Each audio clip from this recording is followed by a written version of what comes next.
A significant step toward making an earned value management system helpful is to ensure that these elements are part of the system. Established objectives and plans that provide definitive goals, the ability to determine progress through the use of earned value, the ability to report program status and identify problems, the ability to establish corrective action.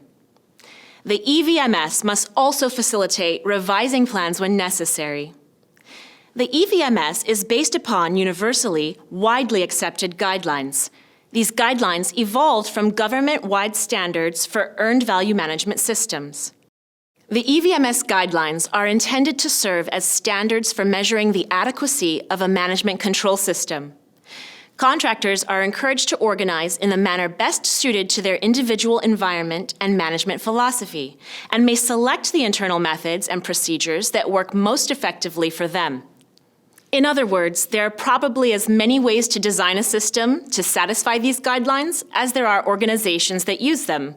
However, the resulting system must provide the data and possess capabilities specified in the guidelines in order to be acceptable.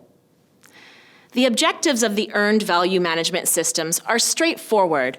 The customer wants to be sure that contractors use management reporting systems that provide accurate and timely data to indicate work progress against a clearly defined baseline plan. These data must relate cost, schedule, and technical performance, and must be valid and auditable so that all levels of management may make meaningful and timely decisions. Consistent and reliable data are the key. The customer wants the contractor to use a system that meets the guidelines. The customer does not want duplicate systems, one for the customer and another for the internal management.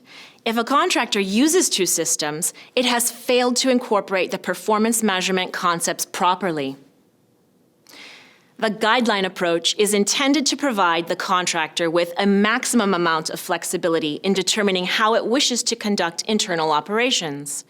Since it's desirable to avoid imposing unnecessary changes to existing systems and minimize other changes whenever possible, this policy envisions a single internal management system which satisfies both the contractor's and the customer's needs for information.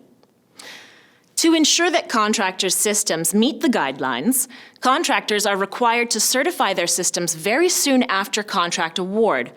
Once a system has been certified, in-depth demonstrations on subsequent contracts are not necessary, provided adequate surveillance indicates continued compliance with the guidelines.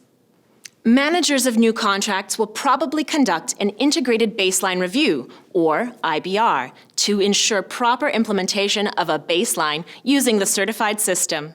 Care should be exercised not to subject contractors to unnecessary reviews.